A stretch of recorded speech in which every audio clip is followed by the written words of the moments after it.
In today's video, I'm going to teach you how to change date format in Microsoft Excel. Working with dates in Excel is very common, whether you are tracking schedules, managing reports, or organizing records. Sometimes, however, the date format displayed in your worksheet may not match the format you prefer. Fortunately, Excel allows you to easily change how dates appear without affecting the actual data stored in the cells. Start by opening your Excel worksheet and locating the cells that contain the dates you want to change.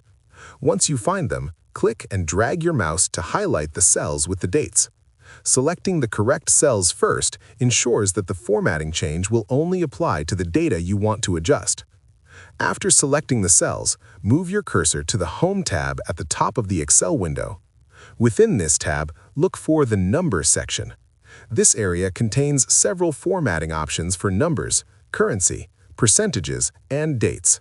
Inside the Numbers section, you will see a drop-down menu that displays the current format of the selected cells.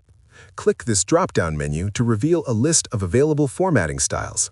From this list, choose Short Date or Long Date depending on the format you want to display.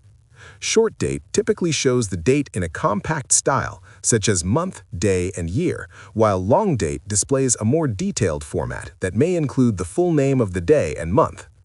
Once you click your preferred option, Excel will immediately update the selected cells to reflect the new date format. If you want even more control over the appearance of your dates, you can open the Format Cells window. To do this, right-click on the selected cells and choose Format Cells from the menu. When the window appears, click the Number tab and select Date from the category list. You will then see several date formats available for different regions and styles. Choose the format that best matches your needs and click OK to apply it. Excel will update the display of the selected dates instantly. Remember that changing the format only affects how the date looks in the cell. The actual value stored in Excel remains the same, which means formulas and calculations that use those dates will continue to work correctly. By customizing the date format, you can make your spreadsheets easier to read and ensure your data is presented in a clear and professional way. If you found this video helpful, let me know in the comments, give it a like, subscribe to the channel, and don't forget to hit the notification bell.